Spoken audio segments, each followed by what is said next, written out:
How do I never get used or taken advantage of again? You came to the right place. I'm going to be giving you 5 tips on how to never get used or taken advantage of ever again. If this is your first time watching this type of video from me, then I suggest that you go to my previous video on how to get over being used or taken advantage of. That way you can learn all the tips that I give there on how to heal from the situation, and then you can come back here and I'm gonna tell you how to never let it happen again.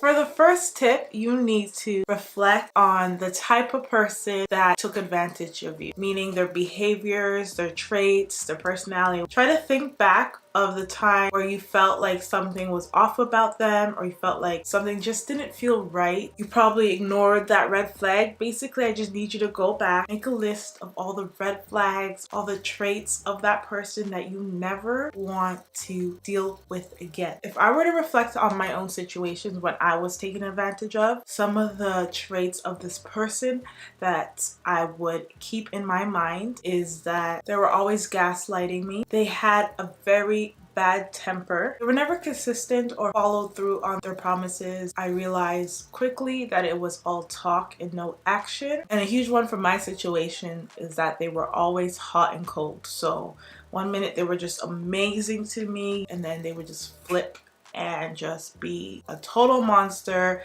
a total nightmare, a total devil. Those are just examples of traits that I can look back and reflect from my past experience of people who took advantage of me and say like, okay, if I'm meeting someone new or I'm dealing with somebody new, I'm gonna look at those traits that I just listed and see if that person has any of those traits, and I'm gonna run for the hills.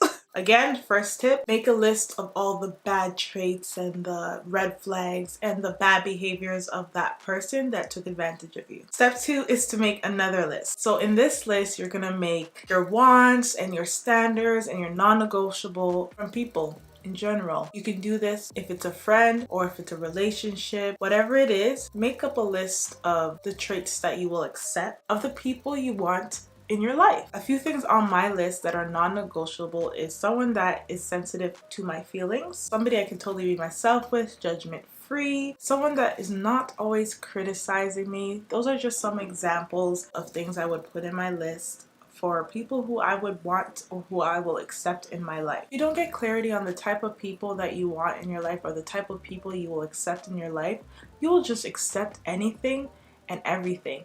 And usually the people that will come and slip through are the people that want to take advantage of you, the people that want to use you, the people that want to hurt you. So that's why it's important to create a list of your wants, your standards, your non-negotiables when it comes to people. Let's say you meet somebody new and you have your 2 lists, and now you can look at your list and be like, this person is hot and cold with me, and this person criticized me a lot. Looking at my list based on a person I used to talk to that was hot and cold, I know that they're not good for me. And looking at my list of my wants and my non-negotiable, I don't want someone that criticized me. Then what you would do next in step 3 is set boundaries. So an easy way to set boundaries is to probably cut that person off. But if you don't want to go to that extreme and you're still getting to know this person, I would communicate and make my boundaries clear. For example, you're criticizing me a lot.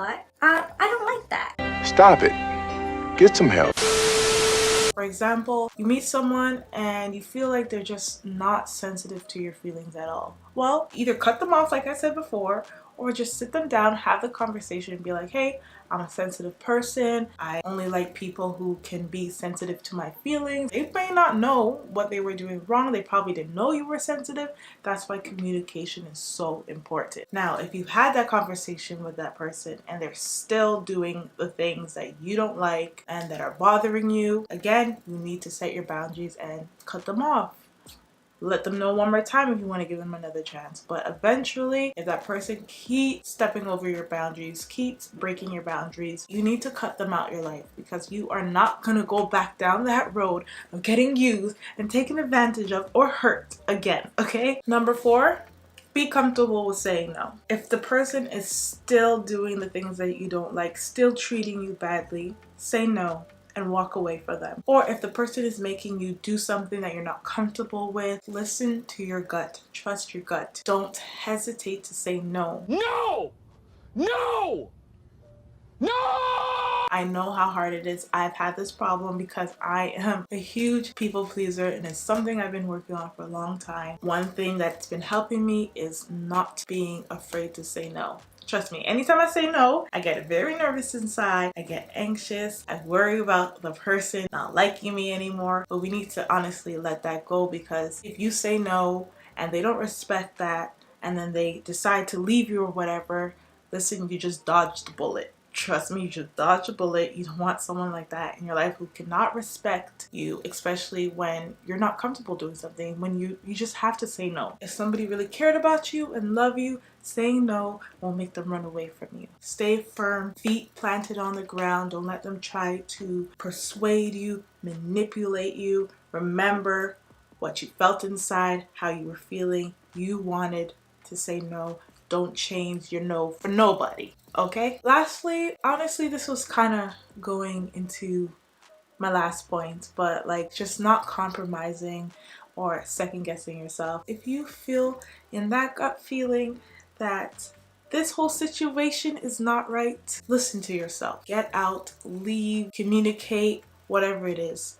But do not compromise your feelings for nobody. Do not change your feelings or second guess your feelings for nobody. You're feeling what you're feeling for a reason, because your body, the universe, God, whatever, is trying to protect you. So please remember that. And if you are having trouble trusting your gut, I feel like I should do a video on that, because I'm not gonna lie, I struggle with that myself. You know, everyone's religion's different, but if you have a higher power, talk to the higher power about that. Talk to your friends and family, get their opinion. Talk to people you trust. You can go to therapy. Just talk it out so you can get clarity. But I'm telling you, your gut is there to protect you. Your gut is not gonna lie to you. Try trusting it. Do the work to trust it. We need a whole nother video for that. But honestly, that's all the tips I have for this. If I have any more, I'll do a part 2. I see your guys' comments. I'm probably just gonna make videos with more topics based on the questions that you guys have, okay? If you have any other questions or topics, please comment them down below. Don't forget to thumbs up the video if it was helpful to you in any way. Please remember, you will get through this, you will get over this, and it will never happen to you again. Thank you guys so much for watching. Don't forget to hit the subscribe button to join the team and to become my online bestie. I'll see you guys in the next video.